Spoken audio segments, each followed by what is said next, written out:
the Russian army is facing unanticipated difficulties. And one can see this in the fact that they have not supplied their army in the way that one would have done if one was expecting a long and difficult slog. So they clearly expected that they were going to have a kind of lightning breakthrough where their forward troops were going to go in. Kiev was going to collapse. The government would fall. The cities would fall to them. That didn't happen. The Ukrainians fought much harder and more fiercely, were better armed and better prepared. So now they are resupplying their troops. You see these videos of long supply lines. What that tells you is that this is Plan B. Plan A was meant to be that they moved so fast that they did not need those long supply lines. But at the end of the day, Ukraine is outmatched something like 10-1. The Russian army is the largest land army in Europe. Putin has rebuilt it and modernized it very substantially. They have very lethal weaponry. And the really interesting question is, are they now going to start a much more indiscriminate kind of warfare in order to force the fall of cities like Kyiv? In other words, are they going to start bombing civilian areas indiscriminately? My guess is that we are about to see a very ugly phase of the war, which is why Putin raised his nuclear forces to combat alert. It was a way of saying to the West, don't you dare think of getting involved. Things are going to get ugly. I'm just curious about what you mentioned. He's put his nuclear armament on alert, yet at the same time, he's called for ceasefire talks. Today, we had those ceasefire talks in the border between Ukraine and Belarus. It hasn't led to much. But what is the signal that Putin is trying to send to the West? And again, I come back to what made him start this war? Because we initially thought it was about liberating this one part of Ukraine, the eastern part. There's been an insurgency running there for a number of years. So that was his limited objective. But it's clear now that that was not the objective, that this is some kind of full throttle invasion of Ukraine. That's a very good point. I think that Putin, until recently, had seemed like a very aggressive Russian nationalist, but rational, calculating. What appears to be the case here is this is a kind of old-fashioned land grab to fulfill a kind of czarist dream that he has of unifying the Russian Empire, recreating the Russian Empire. Because as you say, it doesn't make any sense. If all he wanted was to make sure that Ukraine would not be a member of NATO, that was achievable in very different ways. If all he wanted were those two provinces, that was achievable. That's what he did in Georgia. He essentially took the two Russian-speaking parts of Georgia, declared them as independent republics, and pulled back. So this feels much more like a atavistic nationalist drive to force Ukraine back into the Russian Empire. And he's always been emotional, neuralgic about Ukraine. Ukraine to him is indivisible from Russia. So my own sense is that, at least in the last few months, all these diplomatic efforts have been ploys. I think you can go back 15 years and say maybe there could have been a better accommodation with Russia and the West. But certainly in the last few years, and definitely in the last 3 months, all these negotiating ploys on the part of Putin appear to have been stalling tactics while he gathered his forces, while he prepared his army for what he wants, which is essentially a kind of takeover of Ukraine, a decapitation of the government, perhaps an absorption into Russia, but more likely he wants to turn Ukraine into Belarus, a kind of pliable client state that will do exactly what he wants when he wants.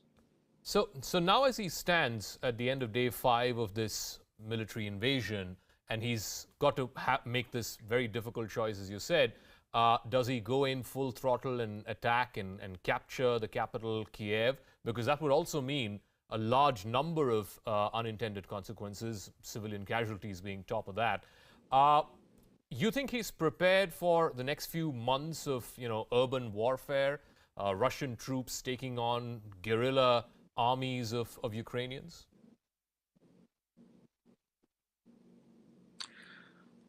I think he's prepared for it. I think that, remember, the Russians fought a brutal war in Chechnya. They killed about 250,000 people, mostly civilians. They leveled Grozny, one of the oldest cities in the world. The Russian army can be pretty brutal. Putin does not seem to be a person who shirks from that. But you never know. I mean, the Ukrainians will fight back. It's harder to do, by the way, in Ukraine than in a place like Afghanistan. The geography of Ukraine is very flat. It's not particularly hospitable to an insurgency, but they will hide in buildings. They will hide in, street alleys, and they will, as we can see, they will fight. The other piece of this is the sanctions, which are proving to be more painful and lethal than I think Putin might have expected. The most unexpected one that the West has done. I use the word West in general because Japan, South Korea, Australia are all joining in. Have been the targeting of the Russian government's central bank reserves. Putin had built a war chest, $600 billion, that he thought would make his economy sanctions proof. But the targeted efforts against the Russian central bank have been almost like an arrow that has penetrated through that armor. It appears as though the Russians will not have much access to those $600 billion of reserves, which is going to cause, I think in the next few days, you are likely to see a real panic in Russia, people withdrawing money from banks, classic bank runs, things like that, because the ruble is in free fall. They dare not open the stock market because it is collapsing. Interest rates have been doubled already, and they will probably have to go up again. So Russia is right now moving into the territory of a country like Venezuela, or perhaps even Zimbabwe, which is a very uncomfortable place for a country that thinks of itself as part of the modern world. 150 million people, sophisticated businesses, educated population. And one wonders whether that has any deterrent effect. What do you make of the response from Europe in particular? You mentioned some of the decisions and measures taken by the United States, whether it's the financial sanctions, the economic moves, and so on. But Europe, a country like Germany, for example, committing $100 billion to modernize its army, procure state-of-the-art weaponry. Do you think Putin, through his actions, has galvanized Europe in a way that we haven't seen for years now? For decades, Jacob, it's extraordinary. The United States has been trying to get Germany to increase its defense budget for almost 35 years now. And in one week, Vladimir Putin has been able to do what 4 American presidents were not able to do. But it's much beyond Germany. Notice, by the way, in Germany, even the Green Party voted for this increase in defense budget and sending arms to Ukraine, something the Germans have never done since 1945. I think that if you look at how Europe is being transformed by this, it may be the most lasting effect of this invasion. Europe is talking now about strategic national security policy, rebuilding its defenses, forward deployment of troops, all the things that the United States has been urging it to do, and that frankly will make for a much more stable and viable international system. Europe has been the great silent actor in the European in the international system. It's a quarter of global GDP. It actually spends a fair amount of money on defense, but it is not coordinated in a strategic way.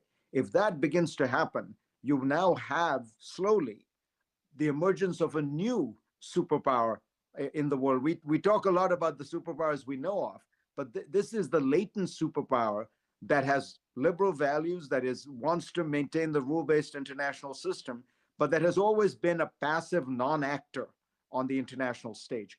If that changes, and as I say, it's a slow process because it's really a collection of states, not one state, but that could mark a very big shift in the international system. Coming back to Putin's objectives, and it's clear, like I said, it's not just liberating one particular region. He wants a regime change in Kiev. Even if he were to be successful in that, if he were to put up a proxy government, one that's much more aligned to the Kremlin's interests, given what we've seen over the last 5 days and the almost cult-like status that Vladimir Zelensky has got in Ukraine and around the world, how much credibility would that new regime have, and how long will it even last, given that a majority of Ukrainians, don't want to have anything to do with Russia? It's a great point. I mean, another way of putting it would be Vladimir Putin has been the best thing for Ukrainian nationalism that anyone has ever seen. He has created a Ukrainian nation, if there was any doubt that it existed, and it did always exist. Ukraine, I think it's difficult for other people in the world to understand, but Ukraine and Russia share a great deal of culture and civilizational background, but they are two different countries. In South Asia, it's not so hard to understand that. There are strong elements of shared civilization and culture between India, Pakistan, Bangladesh, and Sri Lanka, but they are now different countries and will remain different countries. That is the nature of the kind of association there. But by his aggressive actions, Putin has strengthened Ukrainian nationalism, strengthened, sad to say, the anti-Russian feeling within Ukraine. And so any proxy will find it very hard to survive, very hard to govern, very hard to function. Look, you can do a lot by sheer force and brutality. And if he is willing to do that, to be like Assad in Syria or the North Koreans or something like that, could they maintain a kind of peace in Ukraine? Maybe, but it would be the peace of a graveyard. There would be very substantial civilian casualties, and that itself is difficult to imagine, being possible even for the Russian army. Let's talk about Joe Biden, the response from the U.S. president. There's been a raft of economic sanctions. How much is riding on the whole Russia story and the Russia-Ukraine invasion for Biden? Because last year, with the sort of botch-up around the exit of American troops and the Taliban taking over Afghanistan, which many said was a foreign policy catastrophe, how much is riding for him personally on how he handles Russia? A great deal is riding on it, but I think so far he has handled this quite well. The experience of Afghanistan seems to have served in teaching the administration a number of lessons. First, if you remember, they seemed unprepared and surprised by what happened in Afghanistan. That cannot be said of this case. They were telegraphing early on, this is exactly what we think Putin is going to do. Here is how he is going to do it. And one has to say, and I've been a critic of American intelligence in the past, in this case, American intelligence was dead on, 100% accurate. It not only got at the capabilities that Putin was arraying, but it seemed to understand his intentions as well. It laid out, for example, that he was going to go straight for Kiev, not simply those two regions that you mentioned in the Donbass. So very good intelligence, very well prepared, and then coordinated action between Europe, the United States, Japan, South Korea, all these countries. If you notice, everything is when working in tandem, everything is moving in synchronicity, and at the same time, some restraint, showing the United States is not going to send troops there. It does not want to engage directly in a conflict with the other nuclear superpower. So I think that if you look at that whole package, and it's not just me, but Robert Gates, Bush's Secretary of Defense, Condoleezza Rice, Bush's Secretary of State, both said that they believe that the Biden administration is playing a difficult hand well, I think is the way Condi Rice put it. And I would tend to agree. Now, it's a very difficult, complicated game. It's going to go on. You need patience, you need endurance. But so far, I do think this reminds me of, in history, John Kennedy had the Bay of Pigs disaster. And then that in some ways taught him a lot of lessons which he used in the Cuban Missile Crisis, which he handled much more effectively. I wonder whether, in this case, the failures in Afghanistan helped them prepare themselves to handle this much better. And just as much as the world is looking at every move that the US president is making, they're also watching very closely the moves by China and by China's president. And although China abstained at the United Nations Security Council vote, its spokespersons have time and again, including today, tried to justify or at least try to give some kind of message that, look, Russia's concerns need to be taken on board, so on and so forth. The worry is Xi Jinping going to look at what Putin is doing and tell himself, okay, if he can do this and get away with it, and we don't know, the jury is still out on that one, then can he attempt something similar in Taiwan? So the story for China is very complicated. This is an extraordinarily awkward and inconvenient situation for China to be placed in. If there has been a central critique from China, from Beijing, about the United States for the last 10 years, it has been that the United States violates the sovereignty and territorial integrity of countries. This is what China said during Iraq, Afghanistan, Libya, Syria. And so now what it faces is a circumstance where Russia has violated the territorial integrity of Ukraine, a country that China has good relations with, and done it in a completely unjustifiable way with absolutely no sanction. Remember, many of the U.S. operations, Afghanistan, Libya, had a UN sanction and had some basis in international law. This is a case where it is a completely rogue action. The Chinese have always been against this, and yet they are now finding themselves having to justify it. So there's that awkwardness and the balancing act they have to deal with. You bring up the issue of Taiwan.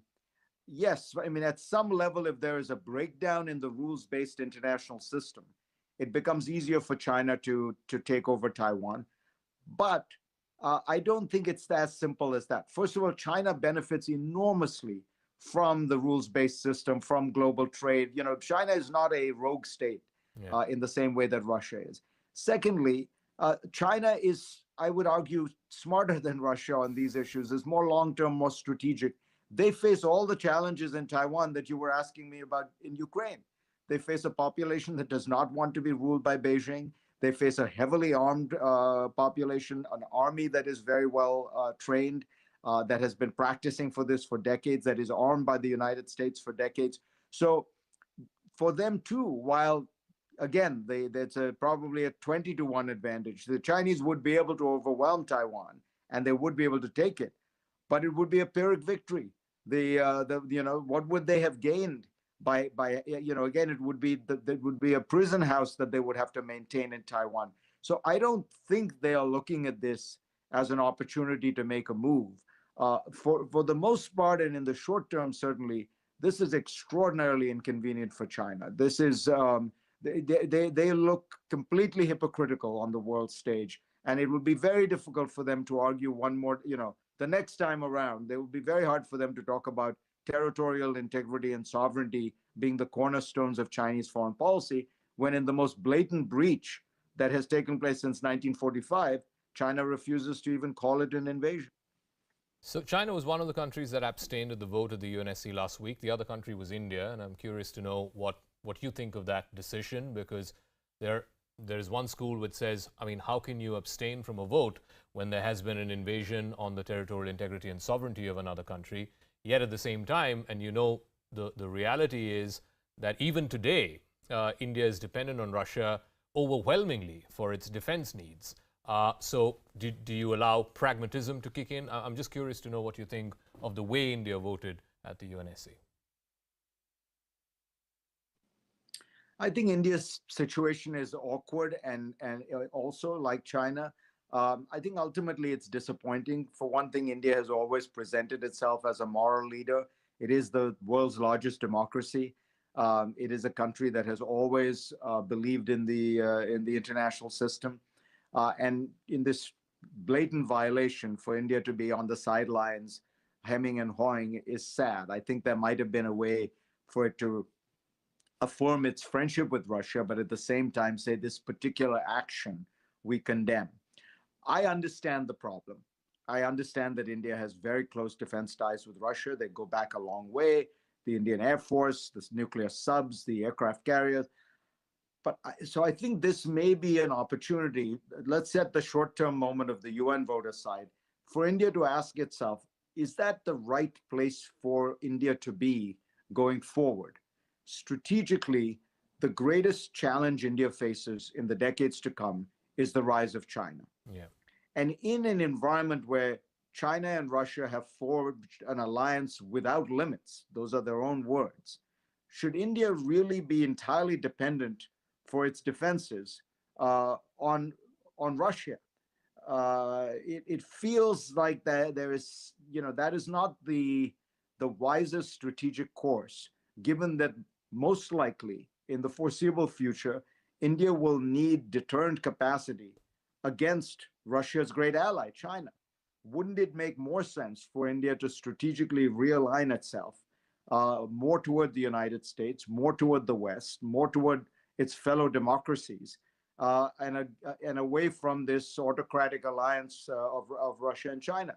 I mean, purely pragmatically and looking at it from India's national interest. Then, as I say, there's the additional issue of India as a moral leader. But let's put that aside. Let's just say, pragmatically, where should India be putting its, which basket should India be putting its eggs in? I think it may be in the wrong one right now. And a final word before we let you go. So how do you see the story playing out for the next, the foreseeable future? We know that the talks are on, and yet at the same time, Putin has put his nuclear forces on standby. Do you see this getting uglier, more bloody, more civilian casualties, turning into a more long and protracted war? Not something that Putin had bargained for when he started it? I think it's very hard to predict. As the American wise humorist as once said, it's very hard to make predictions, especially about the future. I think that it is likely to get bloodier. And I tell you why I say this. I can't see Putin giving up at this point. He has the firepower to prevail. The question is, does he have the brutal, is he brutal enough to use that firepower to its fullest capacity? I suspect he does. I suspect he will do that. As I said, I think that's what the nuclear alert was. It was a way for him to feel greater flexibility and freedom to use massive force in Ukraine. The Ukrainians will fight back very hard. And as you have pointed out, his demands have become so outrageous. He wants a demilitarized, neutralized Ukraine with this regime taken out, with some kind of denazification, whatever that means, meaning, I assume, wholesale cleaning out of the entire government and the elites. He wants recognition of Crimea, recognition of the two independent republics in the Donbass. That is, and a pledge never to join NATO. Those are the kind of terms you impose when you have totally destroyed a country, when you have totally conquered it. If those are his demands, how does he climb down from them? What is the diplomatic off-ramp? I've talked to the Europeans who went in, the governments that visited with him, Scholz from Germany, Macron from Paris. And they said they did not get a sense that this was a man who wanted to negotiate. So if that's the case, this is going to get ugly, and I don't quite see how he climbs down. It's, of course, there will have to be some kind of brokered solution. Almost all wars end that way. But right now, it's difficult to see that. It's difficult to see the light at the end of this tunnel. All right, Fareed Zakaria, I'm not sure that's an optimistic note to end this conversation on, but we're completely out of time. Thank you very much, as always, for joining us with your thoughts and insights. Pleasure to be with you. All right, we'll take a break.